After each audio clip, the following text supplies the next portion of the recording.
আজ দুপুর 1টার দিকে গোয়েন্দা পুলিশের একটি টিম মগবাজার থেকে তাকে গ্রেপ্তার করে। এই মামলা কতজন আসামি আছে এটা একটু যদি আমাদের জানান, এবং মগবাজার থেকে গ্রেপ্তার করছে সেই জায়গাটা কি তার বাসা নাকি সে আত্মগোপন? না, এটি মূলত তার বাসা না, আমাদের কাছে গোপন তথ্য ছিল। গোপন তথ্যের ভিত্তিতে তার অবস্থান আমরা জানতে পারি যে মগবাজারে আছে। তৎপ্রেক্ষিতে আমরা সেখানে নজরদারি রাখি। নজরদারির এক পর্যায়ে আমরা যখন জানতে পারি তার অবস্থান সম্পর্কে নিশ্চিত হই, তখনই সেখান থেকে আমরা তাকে আমাদের হেফাজতে নিই।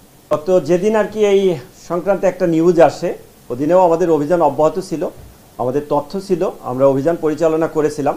বাট আমাদের তথ্য বিশ্লেষণে যথাস্থান আমরা না পাই, সেদিন অভিযান আমাদের সার্থক হয়নি। তৎপরবর্তী আমরা আবার ফার্দার যে ইনফরমেশনগুলো কালেক্ট করার পরে আবার আমরা সেটা বিশ্লেষণ করে তার অবস্থান নিশ্চিত হয়ে আজকে আমরা গ্রেপ্তার করতে সক্ষম হই। আমরা জাতীয় সংসদ নির্বাচনের সময় তিনি প্রধান নির্বাচন কমিশনার ছিলেন।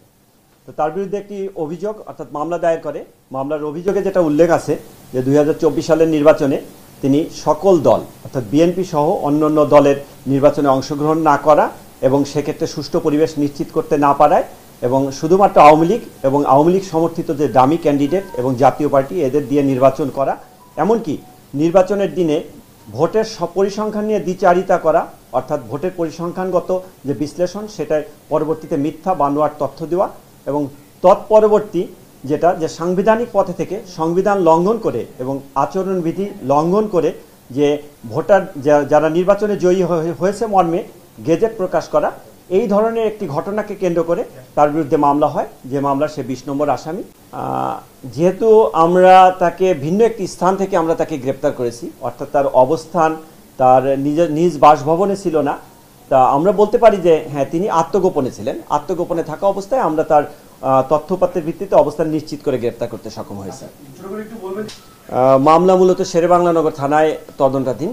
তা এই তদন্তকারী কর্মকর্তা এ ব্যাপারে আসবে।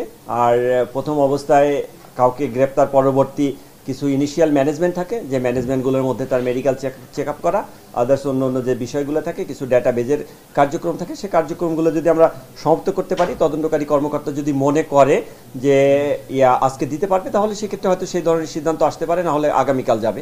মূলত যেহেতু মামলা হয়েছে, মামলায় এখানে অভিযুক্ত হিসাবে যাদের নাম এসেছে তাদের সকলের ব্যাপারেই আমাদের গোয়েন্দা তৎপরতা আছে। তাদের ব্যাপারে আমরা কার্যক্রম অব্যাহত রেখেছি। তাদের অবস্থান শনাক্ত করতে পারলে আইনানুগভাবে আমরা পদক্ষেপ গ্রহণ করব।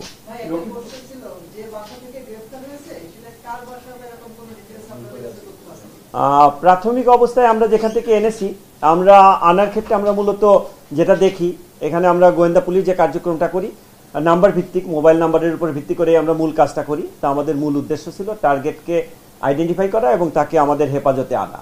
তা অবস্থানগত দিকটা আমাদের বিশ্লেষণে আছে। বিশ্লেষণ পরবর্তীতে আমরা এটা আবার নিশ্চিত করতে পারবো যে বাসাটি কার।